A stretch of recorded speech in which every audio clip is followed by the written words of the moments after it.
এক গুচ্ছ ফুলের শুভেচ্ছা। শিক্ষার্থী বন্ধুরা, তোমরা সবাই কেমন আছো? তোমাদের শরীর ও মন কেমন আছে?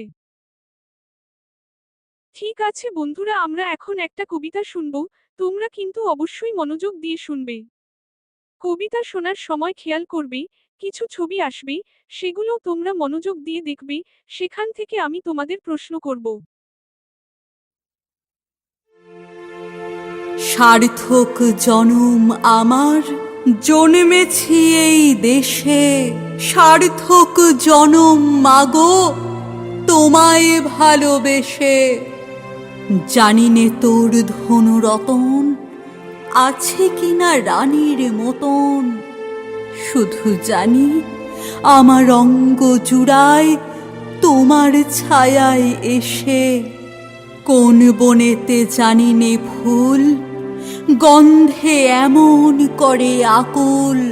কোন গগনে ওঠে রে চাঁদ এমন হাসি হেসে। আখি মেলে তোমার আলো, প্রথম আমার চোখ জুড়ালো। ওই আলোতেই নয়ন রেখে মুদব নয়ন শেষে। কবিতাটা তোমাদের কেমন লাগলো বন্ধুরা? তাহলে বলো, আমরা যে গল্পটা এখন পড়ব, তার নাম কি হতে পারে? বোর্ডে দেখো, গল্পটার নাম এই দেশ, এই মানুষ। শিক্ষার্থী বন্ধুরা, আমরা এখন কিছু নতুন শব্দ দেখব। সার্থক। সার্থক মানে সফলতা। তাহলে আমরা জানলাম সার্থক মানে সফলতা। বৈচিত্র্য। বৈচিত্র্য মানে বিভিন্নতা। তাহলে আমরা জানলাম বৈচিত্র্য মানে বিভিন্নতা। জনম। জনম মানে জন্ম। তাহলে আমরা জানলাম জনম মানে জন্ম। শিক্ষার্থী বন্ধুরা, তোমরা এখন আমার বাংলা বইয়ের পৃষ্ঠা নম্বর 1 বের করো। আমরা আজ সার্থক জনম থেকে যুগ যুগ ধরে এই পর্যন্ত পড়ব। আমি পড়ব, তোমরা তোমাদের বইয়ের পড়ার প্রত্যেক শব্দের নিচে আঙুল মিলিয়ে আমার সাথে পড়বে। সার্থক জনম আমার জন্মেছি এই দেশে। কবির এ কথার অর্থ, আমাদের সৌভাগ্য ও সার্থকতা যে আমরা এদেশে জন্মেছি। বাংলাদেশের অধিকাংশ মানুষ বাংলায় কথা বলে। তবে আমাদের দেশে যেমন রয়েছে প্রকৃতির বৈচিত্র্য, তেমনই রয়েছে মানুষ ও ভাষার বৈচিত্র্য। বাংলাদেশের পার্বত্য জেলাগুলোতে বসবাস করে বিভিন্ন জাতিসত্তার মানুষ। এদের কেউ চাকমা, কেউ মারমা, কেউ মুরং, কেউ তঞ্চঙ্গা ইত্যাদি। এছাড়া রাজশাহী আর জামালপুরে রয়েছে সাঁওতাল ও রাজবংশীদের বাস। তাদের রয়েছে নিজ নিজ ভাষা। একই দেশ, অথচ কত বৈচিত্র্য। এটাই বাংলাদেশের গৌরব। সবাই সবার বন্ধু, আপনজন। এদেশে রয়েছে নানা ধর্মের লোক। মুসলমান, হিন্দু, বৌদ্ধ ও খ্রিস্টান। সবাই মিলেমিশে আছে যুগ যুগ ধরে। শিক্ষার্থী বন্ধুরা, এখন তোমরা 4 জনে গ্রুপ করে পড়বে। শিক্ষার্থী বন্ধুরা, এখন তোমরা 2 জনে জোড়ায় পড়ো। এখন একা একা পড়ার চেষ্টা করো। তোমাদের মধ্যে থেকে যে সামনে এসে একাই পড়ে শোনাবে, তার জন্য পুরস্কার আছে, একজন চলে আসো। শিক্ষার্থী বন্ধুরা, এখন আমরা শিখব কিভাবে যুক্তবর্ণ ভেঙে নতুন শব্দ ও বাক্য তৈরি করতে হয়। জন্মেছি শব্দটিতে যুক্তবর্ণ হল ন যুক্ত ম।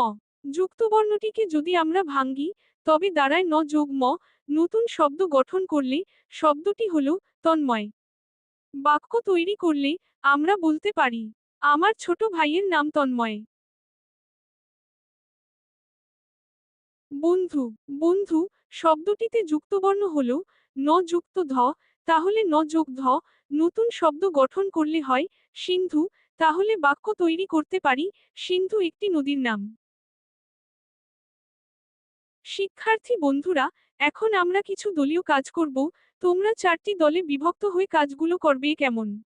তাহলে আমাদের 4টি দলের নাম হলো শাপলা, দোয়েল, বেলি, কোয়েল। এখন তোমরা প্রত্যেক ব্রেঞ্চের 4 জন 4টা দলে বসো।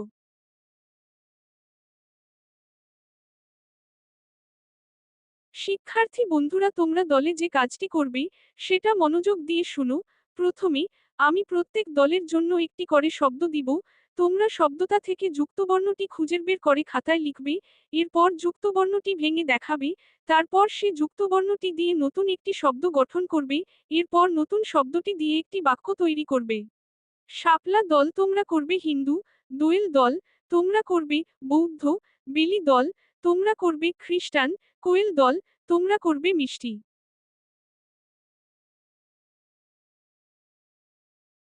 শিক্ষার্থী বন্ধুরা, এখন আমি তোমাদের পাঠ থেকে কিছু প্রশ্ন করব, তোমরা উত্তরগুলো খাতায় লিখবে।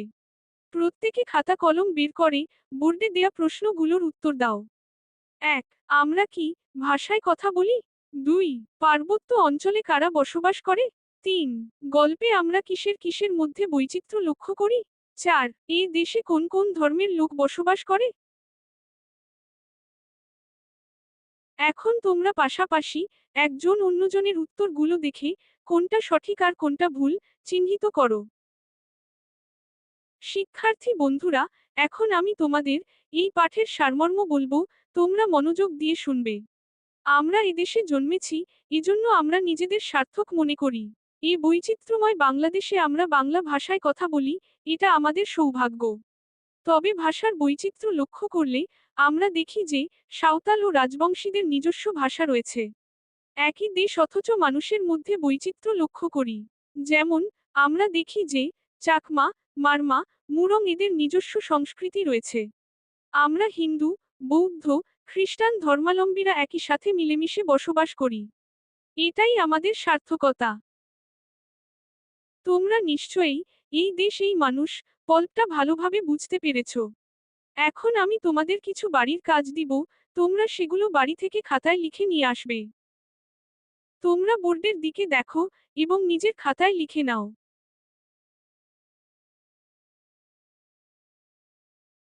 শিক্ষার্থী বন্ধুরা, এখন বলো, আজকের ক্লাস তোমাদের কেমন লাগলো?